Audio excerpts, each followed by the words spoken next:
Welcome to Web3 and Me, presented by FLOLiO. I am your host, Jeremy Weber, and I am joined, as always, by my man in the Netherlands, Dan Vondelok. Dan, how are we doing today? Doing good. It's finally some warm weather over here, so I caught some sun today. Feeling good, feeling good. Market's down, everything's bleeding, but hey, we're You know we're what? still feeling good. So The markets are down, but the vibes are high.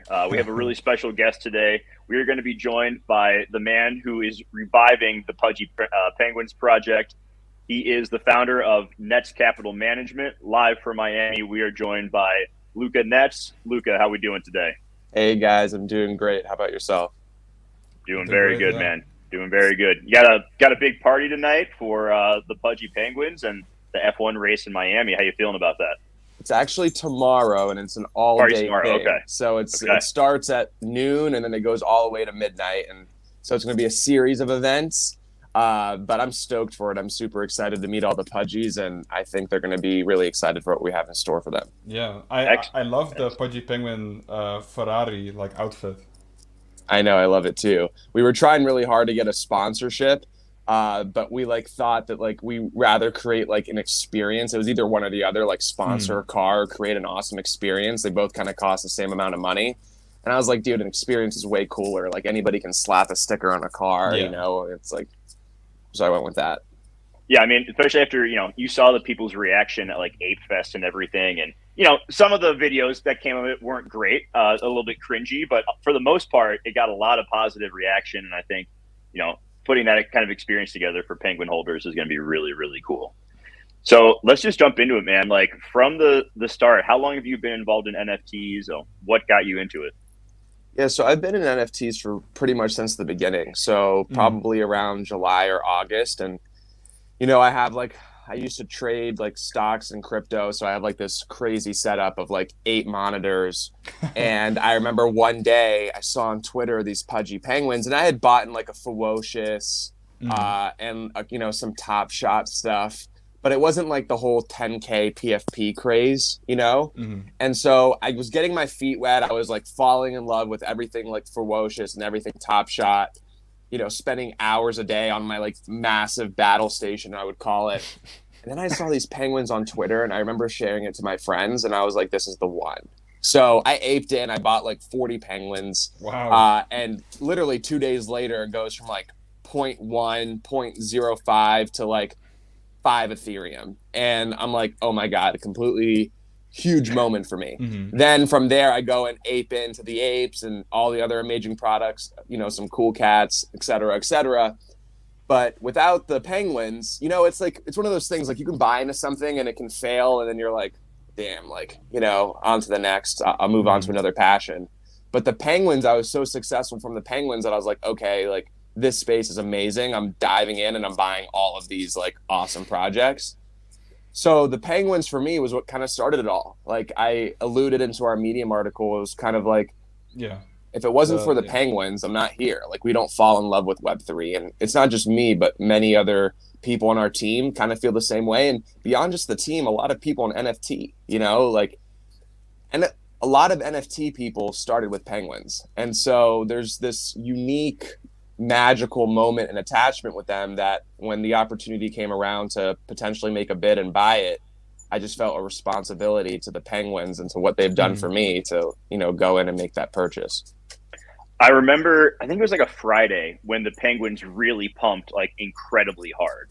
And the feeling that I got, I don't own a penguin, but I remember watching it unfold and I was like, this looks like a new wave of people that weren't around for when apes were, very cheap in April or May.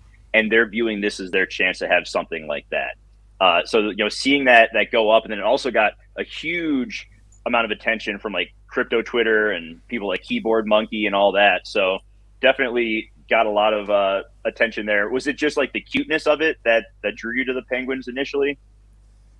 When I initially thought about it, from a business investment standpoint, when I was sharing it to my friends, I thought a couple things. I said, one, I shared it to people and I was like, finally an NFT that's cute and can resonate with everyone. So I shared it and I was like, guys, this is something that everyone can adopt. This has the highest upside. When these things were at 0.05.1. The thesis has stayed the same. But when I first shared it, that to me was the craze because, and I thought what Azuki did yesterday was really interesting, but like the upside isn't in cool and exclusive, like being the coolest. Now there's tens of billions of dollars to be made there, but the upside is in cute and inclusive to me, you know, like that's where hundreds of billions of dollars is going to be made.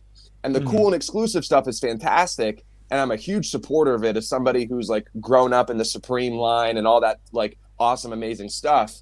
But the upside isn't there. And I saw, and Azuki's move yesterday was actually pretty impressive, I thought, because it kind of doubled down on my narrative. Those guys are really high level individuals and they know and they see what I'm seeing, where, you know, the Hello Kitty, the Pepe the Pig, the Angry Birds, that's where these IPs are going to thrive and become the biggest, not in the, you know, I'm the richest guy in the room.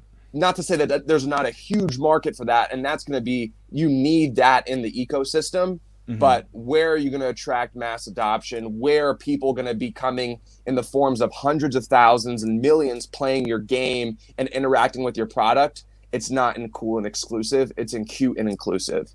And that was kind of my narrative when I first saw the Penguins. I was like, you know, nobody had really leaned into that.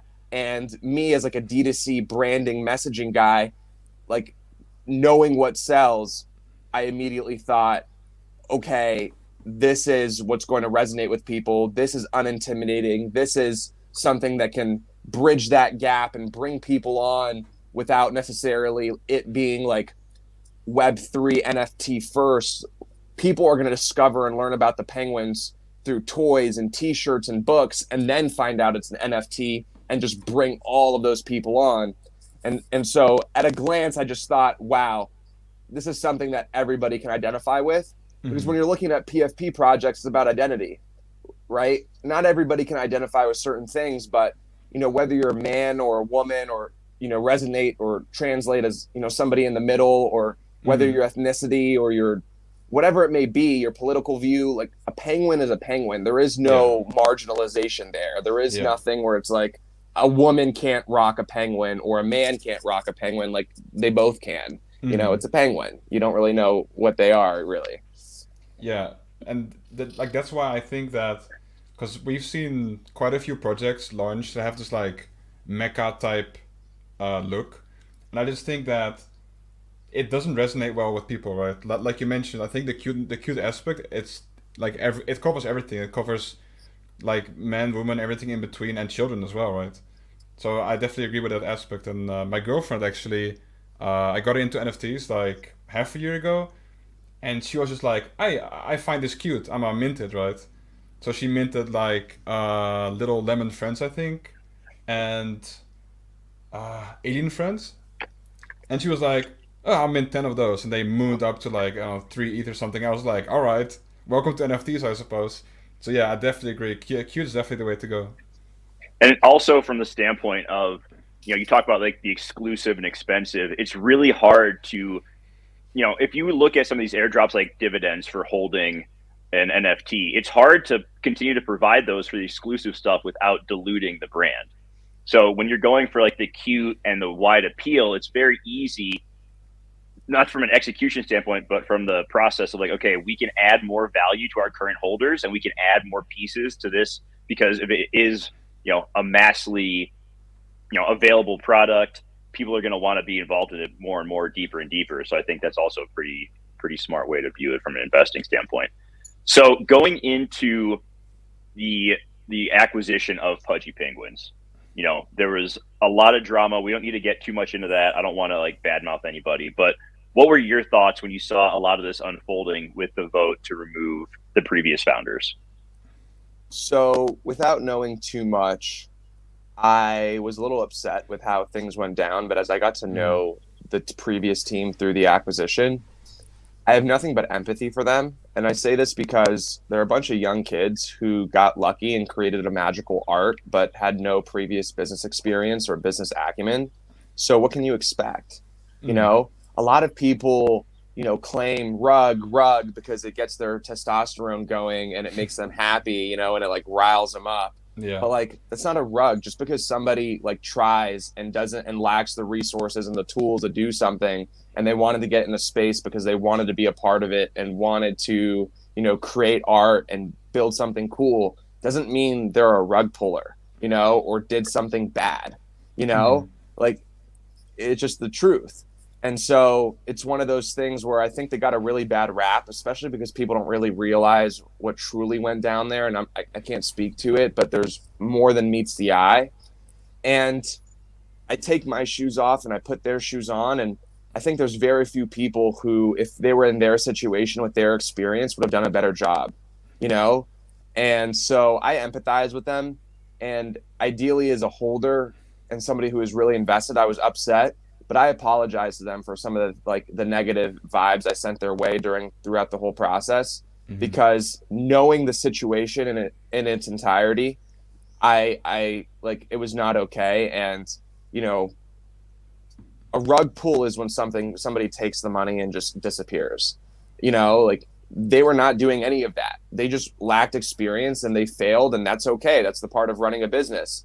I mean, if you guys knew how many businesses I started that failed to get to where I am today, like, you know, geez, like, the only difference between my businesses that failed is I didn't have hundreds of people, like, you know, calling me a failure, you know, and people need to understand it. You know, if you're NFTs, you got to understand what you're doing. Like, trade your plan. If you're up 5x and the floor, you know, tanks back down, that's not the project's founder's fault necessarily. Like, you have to have a strategy. What are you in this for? Right? Are you in this to support a good cause and to push inclusivity in Web3? Are you in this because you like the art and you want to put it, you know, on your wall and it's something you enjoy and that makes you feel good? Like, in the real world, I've overpaid for all of my art. Like, I've had so many people like be like, wow, you paid $25,000 for this? Like, this artist is worth $5,000. I didn't care because that art made me feel some type of way. So it's not about overpaying or not paying. When I'm buying art, I'm buying something that resonates with me. Right? So figuring out like what you're in this for and making sure you stick to your plan, because, you know, you can't point fingers at somebody else because you did not execute on your plan or you didn't have a plan to begin with. So a lot of guys got into Penguins and are pointing fingers at those guys, but it's like, you never really had a plan. And I think a lot of the space, you know, includes a lot of people who don't have plans that now are pointing fingers at other people because they didn't execute on what they should have. Right? Like, what are you in this for? I know, as somebody who's in the space, I'm in this for the long term. Like, I very, like, rarely sell my stuff. Like, I'm here buying it and I know what I'm in this for. And I've been really successful at it because I've traded my plan. And so that's kind of a little bit to that. But I think that's just like a lot of people in the space alluding to like what Cole and how that happened. The guys who have been in business and been down this rodeo before, they're not like calling these guys or, you know, calling them scammers or whatever, because they're everything but that, truthfully. So you talk about like having a plan. When you were creating your plan for Pudgy Penguins post acquisition, you know, what were you seeing from other projects that you wanted to apply to it? And on the other side, like, what have you seen other projects do that you want to make sure to avoid moving forward? Yeah, so when I made the acquisition, it was really important to me that I like covered all my variables. And so I had to be confident that if ETH went to zero and Web3 went in a super crazy bear cycle, that my entire investment wouldn't be completely compromised, right? $2.5 million is no small amount of money, right? Yeah. And my experience is in building 9-figure D2C brands. That's what I do best. Like, I've taken businesses from zero to hundreds of millions of dollars in revenue, whether it's in the toy space, whether it's in the clothing space. Like, I'm really well versed here. And there's two things that I think Pudgy Penguins can be, regardless of Web3, is a 9-figure clothing brand and a 9-figure toy brand. You know, completely unequivocally, there's no doubt in my mind. And so when constructing the plan, I had to make sure that I thought this IP could live with or without Ethereum, because I've been down the rodeo too many times now with Ethereum where it's $1,500 and then a year and a half later it's $82. Yeah. And I'm like, I can't bank a business off of royalties on the back of that. And if and when that time comes, a lot of projects are going to die and it's going to be tough, and at no fault to the founders, but building a Web 2 business is important because that's how you create brand awareness, right? You're not going to create massive brand awareness with the 2 million users of Web 3, right? The point is to bring tens of millions of people over from Web 2 into Web 3 to grow the entire ecosystem, to bring capital into this ecosystem, because a rising tide raises all ships. So the point is if I can get these penguins across, every vertical of business that I know how to do well, not only is that going to create brand exposure for the penguins, brand value for the penguins, but it's going to bring more people into NFTs, which above all else is the most important thing. Yeah. NFTs empowers creators and artists, and it removes the corporate executives of just monopolizing and squeezing and abusing, creators and their creations. So to me, if I'm the guy that brings 1 million people from Web 2 to Web 3, that's fantastic. Whether they come in and start with Pudgy or, start with something else, but, come in because they saw that Pudgy Penguins was a thing.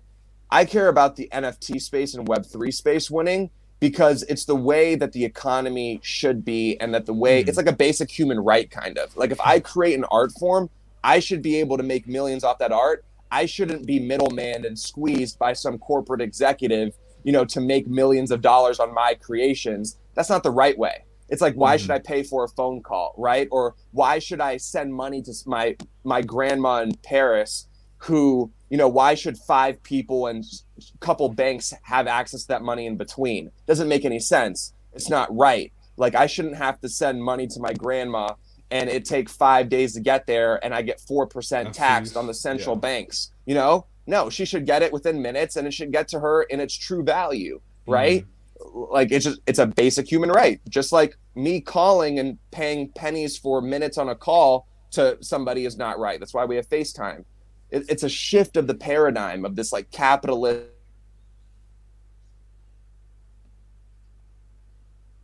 Oh, you might have been muted. Nope. Your audio dropped out there for a second. We cannot hear you at the moment. Might have been. Did we just get rugged? Here, I'm back. Can you hear me now? Oh, yeah, yes, we can. My your lawyer cam isn't called working, me. but your mic is. Oh, there you go. There we go. All right. So, sorry, you were in the middle of talking about the paradigm shift, and then that's when the audio dropped. Yeah, so I think Pudgy Penguins has a unique opportunity to. Can you hear me?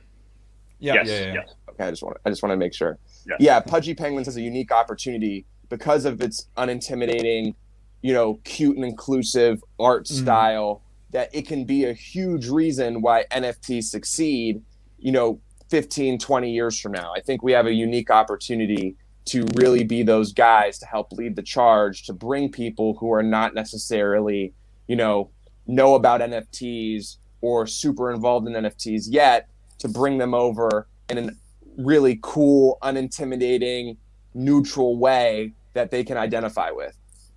Yeah. So do you already have, taken steps to do that? Like what do you have in place at the moment to try to bridge that gap? Because I talk to friends about NFTs and they kind of sort of get it, but there's still a lot of apprehension there. So I'm curious, someone who's clearly put a lot of thought into this, what steps have you taken and what are you willing to share with us on future plans? So first you'll see something coming up in, I'm not going to say when, but a huge initiative for me is a game that millions of people play. And I've experienced marketing games, and I've had a game be number 1 on the App Store for a couple weeks. So I've done it before. And what's really important for me is to bring, I think everybody who's building a game, from what I've seen, is going the wrong direction. They're building it too boring, passive income, get a VA playing it so you can earn. It's too much about earning and too little about fun. Yeah. And that's the complete wrong way of looking at it. You make it fun first, and then you put the earning functionality, and then you just smack it out of the park. But it has to be fun first. 2, I have a lot of big box and mid-tier relationships. One of the coolest things that I think you can do as an NFT project is have something where a holder is walking through a store one day, they take a left down the toy aisle or the sporting good aisle and they see their thing that they hold in real life on a shelf. Like that to me is really cool. Like as a holder, if I went to a Thanksgiving party or a Christmas party and I see one of my cousins, you know, my niece or nephew or my cousin playing with something that I essentially am a shareholder of because I own an NFT that's finite in quantity of 8,888 for the sake of the penguins, and I see them playing with a penguin and I own a penguin, like talk about flexes, like that's way cooler than a celebrity profile pic. Like way cooler. That's way more of a flex. Like that's what I want to accomplish as a holder, and I put myself in the shoes of a holder. That is what's cool. That's like, because then I say, hey, family and friends, you know I own a piece of that, right?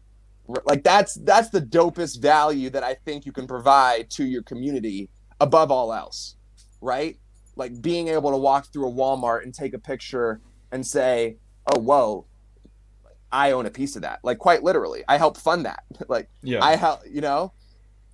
3, I think, is having a positive message that impacts people. So if you've noticed on our Instagram and some of the content that we're curating, it's really about making a positive impact. I want holders to feel responsible for that positive impact. And I'll give you an example. If you go on our Instagram and you read our comments, a lot of people are saying, wow, like this really helped me today. Like, thank you. I learned really early on that money is not what fulfilled me. And I want every holder of a Pudgy Penguin to look at those comments on Instagram and those comments on Twitter through the content that we're pushing. And I want them to feel responsible for those positive emotions that other people are feeling.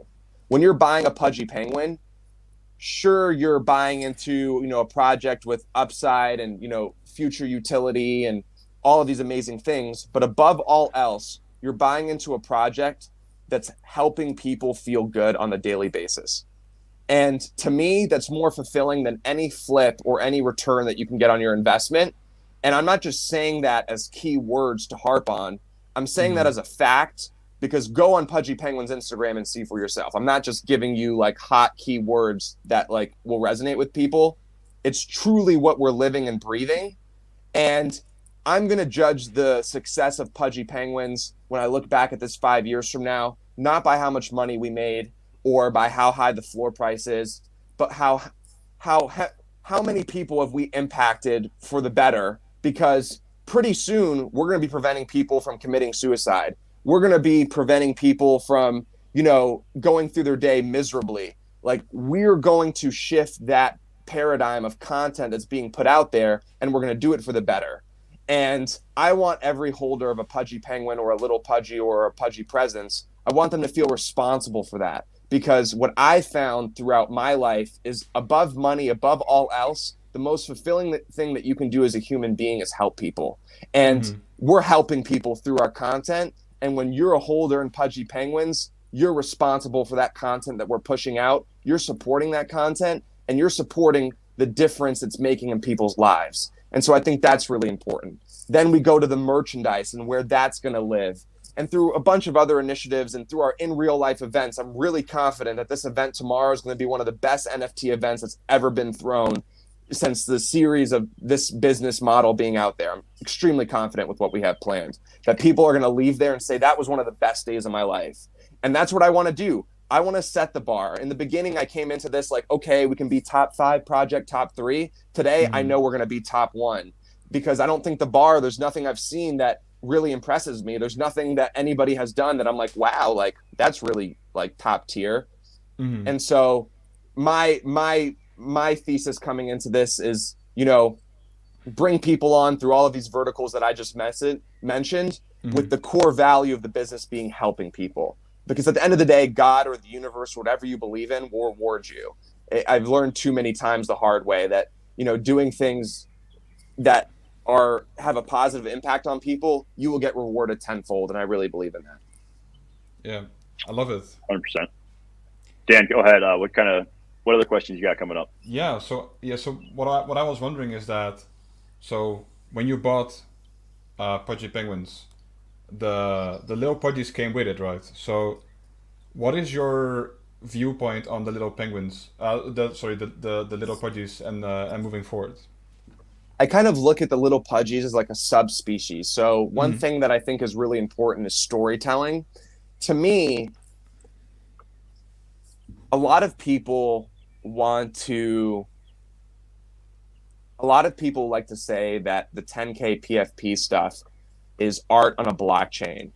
And to me, that's like cutting itself short. Yeah. Because like one art is one thing, or like limited ferocious style collections, limited edition prints is another. But when you have a PFP project with like thousands of quantity, it's super redundant if there isn't a story. Because like, what is a stormtrooper without Star Wars? What is Harry Potter without Hogwarts and, you know, magic? They're just things. They're just images. And one thing that I think isn't doing well is the storytelling. And to me, the little pudgies fit into our story as like a sub version of the pudgies. And I look at them as like minions to like what Despicable Me, like their characters, like what minions were to that. I look at little pudgies as like the minions to the big pudgies. So they're a subspecies of penguins. They're here to help, and they have their own intrinsic value and utility and spot in the story. And they will be super important in the future, but like in the form of like a minion, you know? And that's where I see them fitting in the best. And that's where I see them kind of coinciding. But they will be an integral part. They will have the same membership rights as the Pudgy Penguins. They will be in the lore, in the story, in the game. So they will be incorporated. Yeah, because awesome. It's funny because JWeb and I, we're both very... we love projects that have a cheaper entry, right? So the little pudgies is a much cheaper entry than the main project, right? So like in general we love that it's a cheaper entry into the whole ecosystem. So on that note, is there anything in the current roadmap that the little pudgies are involved in? Yeah, so if you'll see on the quest map, there's a section called A Little Help. And it's like a smaller section, but they're incorporated in multiple places. But it was important to me that like when you made this quest map, that it like wasn't super direct. Like I want people, there's so many clues that people haven't found out yet or pointed out in that quest map. They've cracked a couple of the codes, but a lot of the codes haven't been cracked yet. And so I want to leave it up for interpretation. Like, I don't want it to be so direct that you know exactly what's coming. Where's the fun in that? And I think in the last 4 weeks since being a part of this, the community knows I'm here not to mess around. I think in the last 4 weeks we've accomplished a lot, and the community sees that and knows that, and they trust the process. They know I'm not screwing around. Like 4 weeks into this, we have a 400-foot mega yacht, 4-story event that has a full 12-hour itinerary from start to finish. We're verified across all platforms. Our branding is there. Our cohesiveness is there. We're up 26,000 followers in 4 weeks on Instagram. We haven't even cranked the gas. Like, they know we're here to stay. They know we know what we're doing. We've proven ourselves up until this point, and I plan on only like exceeding the pace and exceeding the bar. And so like they're okay with the vagueness, you know? Yeah. And they know what I'm trying to do. It's not fun if you know what's coming next. Like there's no surprise, there's no catalyst. It's just like, oh yeah, I knew that was coming. Cool. You know, everything will be priced in if you know what's happening, you know, and that's not the objective.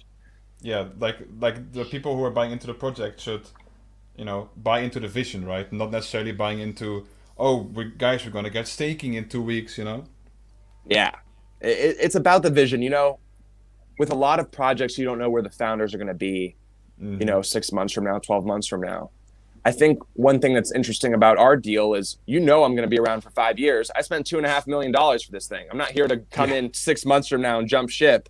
Like if you're ever looking for a project where somebody's going to be building for years, I'm one of like the few exceptions where you know they're going to do it, as well as like the guys who have raised. So, you know, a couple people, you know, like Yuga, you know, they're staying, they've got $450 million that they've had committed, and et cetera, et cetera. I think if people are looking for long-term projects, look where the people have big money invested, because you can't just jump ship 6 to 12 months from now. If you're looking for somebody who's building 5 to 10 years, I would fall into that category because $2.5 million is not something I'm going to try for 6 months and be like, hey, I'm sorry. That's not how that's going to happen. It's a lot different than someone who puts a few grand into a project, hires an artist through Fiverr, makes $2.5 million, and then dips out right away. It's right. pretty much the reverse of that. They can fulfill the expectation, do whatever is on the roadmap, like half-ass it, avoid, committing fraud by executing and not failing, but like this is not the case. Like I'm here to build $1 billion brand, a legacy brand that's going to stand the test of time. And I told my team, like, I have a lot here. Like I could have chosen to go a different direction or minted and started my own. But I know if I succeed or we succeed as a team, like it's going to open the floodgates to the space even more. Like if people can now, if private equity and angels and top entrepreneurs can see, wow, this kid spent $2.5 million and now this thing is worth hundreds of millions, if not billions of dollars. Like that is going to open so much capital and so many people just buying IPs that like the success of what we're doing, there's a lot of pressure and pressure makes diamonds. Pressure is not, I don't fold under pressure. I actually enjoy it, but there's a lot of pressure for us where like we do well, we're going to move this space forward in an order of magnitudes. You see, me coming in, a huge CEO, Cool Cat's looking for a new CEO, and then Doodles has a new CEO. Like things are aligned. Like, I don't know, like, I'm not going to say I inspired that, but who knows, like, I mean, people are seeing you need competent business people who run ships, who have done this before to take this to where it needs to be. You can't just be a guy who just like made art and like thinks you're going to build, a multi-billion-dollar business. And so, that's kind of how I'm looking at it. Yeah. Like the lack of guidance, like is so, like the lack of guidance is crazy in the NFT scene for sure. Yeah.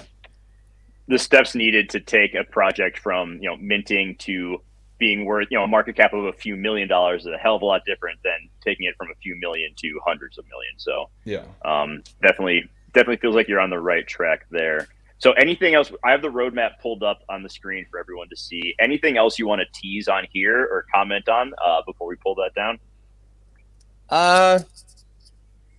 If you go to the Medium article, you'll be able to piece some of these things together, right? So some of it is vague, but Pengu Games, people thought it was the X Games. And I thought that was pretty smart, though I have every intention of sponsoring the Winter X Games and all that stuff. Like, that's definitely a marketing thing that I'll be doing. But Pengu Games is a game. It's an actual game, and that's as much as I can really say. Okay. Is that the game you were mentioning earlier that you want to focus on a game that's fun first and foremost and not just like some crappy play to earn where you just like walk around picking up stuff to try to make money?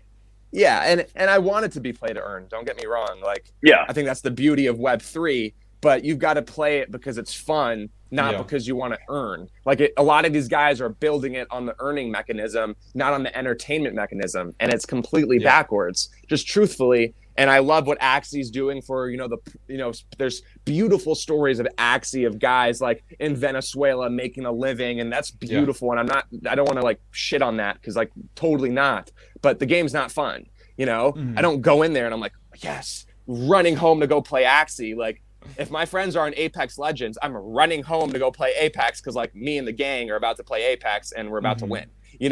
Like it needs to be like that. You need to be like rushing out of school to go play the Penguin game. You can't like, no one's rushing out of school to go play Axie Infinity. Just sorry, Yeah, everyone talks about trying to get gamers into NFTs, but first, gamers spend thousands of dollars a year on consoles, games, online subscriptions, skins, everything. So it's like if the game isn't fun, you're not going to bridge that gap. So I think that's definitely, you're on the right track there, in my opinion.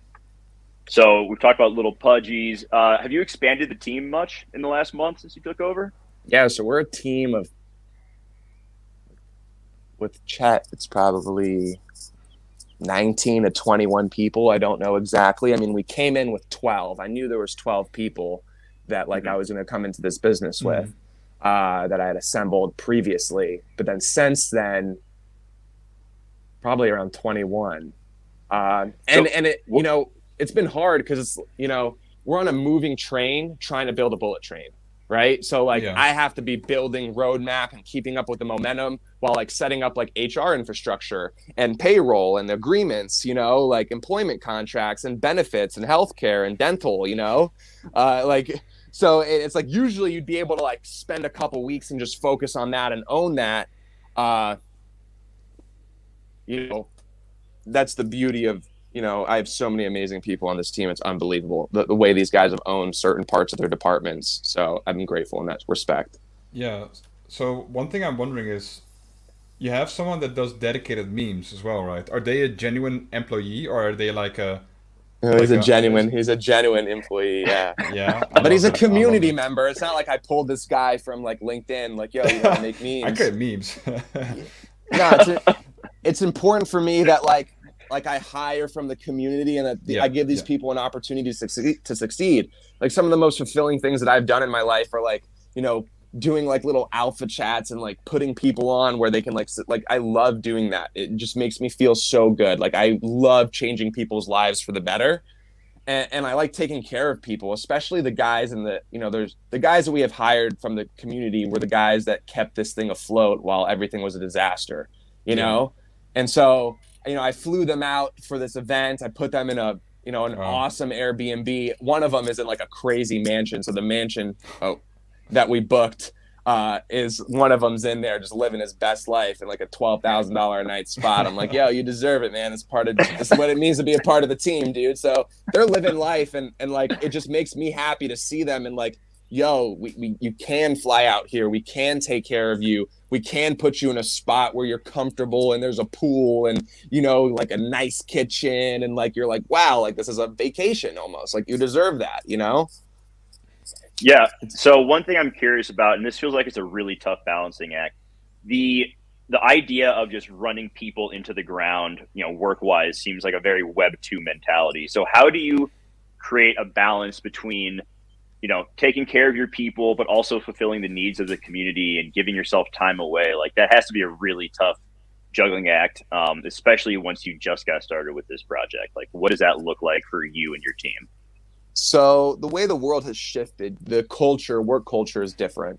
So it's not necessarily, the concern is not necessarily with the people that we pay. It's more of like, the balancing act has been more with like the C-level guys where we've got to be the hardest working people in the company. Like this is not a situation because the work culture has shifted. I can't expect from people I pay salaries the same output from the people who own equity in the business, because everybody who's a C-level owns some sort of equity share in the company. And so it's been more of just, you know, getting these guys where, you know, we're building brand equity. Like our money, we're not getting paid salaries. Like our money is in this brand succeeding. Like there is no, like you're getting paid 200 grand a year and I'm getting paid a portion of royalties. Like we're basically have to make what we have last, and all of us are super well off. So it's not like, oh, like, you know, eat ramen noodle soup and like figure it out. Like, you know, definitely not the case. But, you know, our success and what we're planning on is like our brand equity is what's going to make us valuable, you know, like until the point where there's an abundance of cash and we can pay each other, like nobody's taking pay. Like we're building this to build the brand equity and to build the brand value. Everything else like doesn't matter. So just like, it's hard because, you know, human nature, you do need some sort of like short-term fulfillment. So just being able to dig deep and push and know that the opportunity and the upside here is so great that if you put your head down for 6 months and you do what you need to do, like money will never be an issue, you know? And so keeping the salary guys, like the work culture has shifted. Work from home, try your best. I'm going to root you on. Like I need you to perform. I have to hold you to certain metrics. I got to give you warnings if you're not performing, just to like, you know, like I got to lead by example and, you know, not get upset. But the real pressure to me and the real expectation is not necessarily with like salaried guys, though I do expect, you know, them to perform. It's really with the C-level guys. Like it starts with us and our departments, and it's, you know, the salary guys are going to perform if the C-level guys are performing. If you lead by example and you have a culture, you know, the culture we have here is we have like funny things in our group chat. It's like we're competing to be like the best in our departments. Like I love to compete, and I don't think competing is a bad thing. Like I thought what Tobias from Shopify, the CEO, what he had said to his team is like, we're not a family, we're a team, and our objective is to win. Like, it's not about like calling each other fam and love and, playing with each other and like being best friends. And a lot of us are friends, but while we're in the workplace, we have an objective, and that's to be number one. And like, I'm carrying the same type of mentality in this company where above all else, guys, we can do whatever we want. I'm not some evil dictator. Like, we're going to run the ship. Everybody's extremely talented, but we have to win. And if I feel like we're not winning and we're slacking and we're losing the game, then, people will be moved in and out accordingly. It's just the nature of the business. Like, we have an objective. We have to win, and that's. Was selling that vision pretty easy to the team when you came on? Yeah. And I think Yuga made it easy, $4.5 billion seed round. Yeah. Like, we come from I come from businesses. We do $200 million in revenue in a year, and we get valued at $800 million, $1 billion. That's the world we come from, and that's the world a lot of us come from. So we see the opportunity that if we perform and execute, like, they will value us at that. Like, this is our opportunity to. One of the companies I'm a part of is going to be a unicorn in Gel Blaster. Like, Gel Blaster is already, it's a year away from being a unicorn, but this could be our first unicorn even before Gel Blaster hits that mark, And so I told these guys, like, this is unicorn time, like, we're here. So, like, this is what we've worked for. We all have made millions of dollars. We're all uber successful. Like, but now it's not about that. Like, for our business legacy, it's unicorn time. And for our spiritual legacy, it's world-changing time, So you couldn't ask for two better things. You're fulfilling two legacies. And at the end of the day, all you have is your legacy when it's all said and done. When you RIP, which we all will, what's going to be that, makes your name stand? It's going to be what you've done. And what you've done in two forms, for the goodness of people and human beings, and what you've done on business, capital, realm, and this checks both of those boxes. Yeah, so speaking about legacy, on the roadmap, it mentions the Pudgy Penguins Adventure Capital Fund. Is this similar to like a launchpad? Yeah, so I thought of an interesting idea because a lot of the community in the beginning kind of wanted a DAO. And I thought, look, I don't think DAOs work to run projects. Just my observation. I don't think they're there yet. Right? I think they will get there, but I don't think you can show me a top 25 project that's ran and spearheaded by a DAO. Maybe I'm wrong, but I don't think DAOs are necessarily responsible for the entirety of the success of, they're just not there to the point. Like, holders don't want to work. They want to hold, and they want to appreciate, and they want to experience. They don't want to sit there and work another 12 hours with their 8-hour job. That's not what they're looking for at this current moment. And so, damn, I lost my train of thought. What did you just ask? I'm so sorry. Asking about your the Pudgy Penguins Adventure Capital Fund. Oh, yes. I'm so sorry. So that's no worries. So the DAOs, I don't think work to run a business, but I think they can run parts of a business. Yeah. And our whole ethos as a company for Pudgy Penguins is making a difference. Like, how are we going to change the world? Before Pudgy Penguins, my answer to that question was venture capital, because venture capital is a multitude of positive things. One, it funds somebody's dream, which I think is super important. Two, if the business is good, it solves a problem, which helps people. And three, if the business scales, it employs people and provides, a trickle-down effect in the economy. So venture capital has been a really impactful way to help people, and it's something that I've been spearheading for the last couple of years, ever since I started making, a lot of, tons of money. And so I thought, well, if our ethos as a brand is helping people and positivity, well then, venture capital done the right way kind of falls and plays into that. And I also thought that, a huge thing we're really good at, and I'm confident in the next 12 months, we'll have huge social followings. We'll have a huge voice on Instagram and TikTok and Twitter, and with that brings value.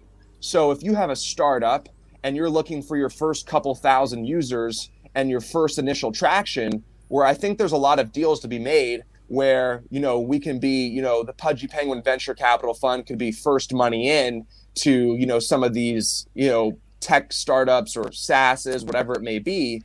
And if and when those sell, that money can go to like a DAO fund in which we rent out Disneyland for the day, and like all of Pudgy Penguins can like go, do that stuff. And in return, the people that we invest in will get access to our community, will get access to our social pushes, as well as, maybe some capital that we take from secondary royalties and we put it in there.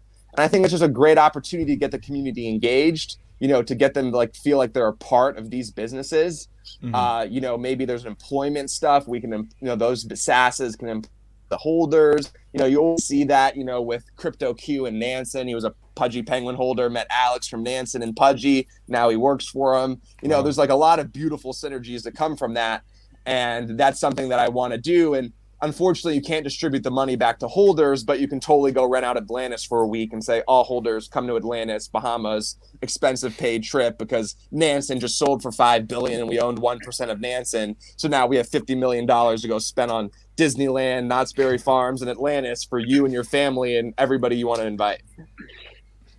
I love the aspirations there. Real quick, I want everyone watching, thank you so much. Please hit the like button, subscribe to our channel, and head over to FLOLiO.com. Luca, I'm not sure if you know anything about us, but we're a NFT portfolio management website. Ooh. So we actually just today added trait floor valuations into our model for Pudgy Penguins.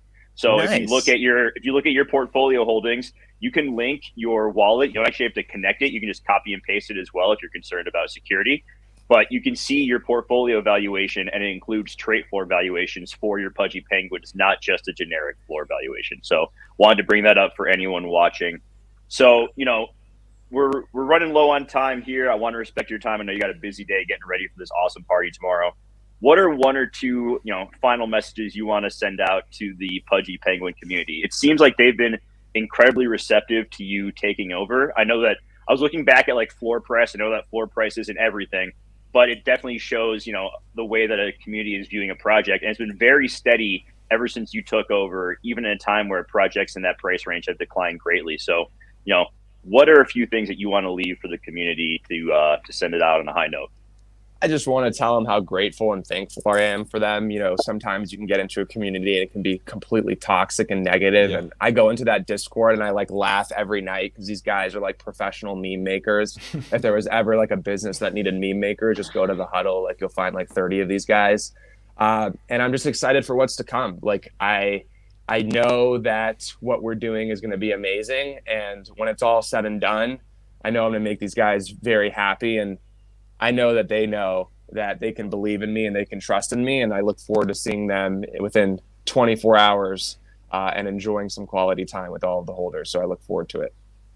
Excellent. It sounds like you got a hell of a party planned for tomorrow. I'm looking forward to seeing, some pictures and video all over Twitter and Instagram. So make sure to follow the Pudgy Penguins there. Give us a follow over on Twitter as well. Once again, FLOLiO.com. Luca, really, really appreciated all your time today, man. That was a great conversation. And I'm really excited to see, what the future has for the Pudgy Penguins. Thank you guys for having me. Thank you for thinking about me. And for sure. I love your FLOLiO stuff. Maybe there's a conversation to have there. I would love to hear a little bit more about that and where you guys are. But I think the future of NFT, monetization from a business standpoint is really in SaaS products. So the fact that you guys are thinking in like a digital product, it's really where the future is. So congratulations, and maybe we go offline and talk a little bit further.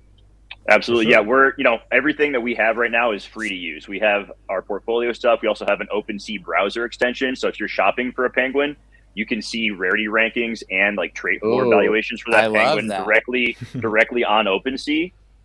So it is, we're putting some good stuff out there. A lot of other projects, not going to bash anyone, but charges quite a bit of money. So we want to try to just put as much quality data out there as well to try to help people keep up with these alpha groups that are kind of running the market. Well, the NFT space is super grateful for you guys, because anybody doing that type of, stuff for free is just completely in line with Web3 and that ethos. And so you guys have my full support. If there's anything you need from me, please don't hesitate to reach out. Absolutely. For sure. All right, man. So for Luca, for Dan, the rest of the team at FLOLiO, thank you for joining us today. Have an awesome weekend. Enjoy that F1 race. We will see you next Tuesday, everybody. Take care. Bye, guys.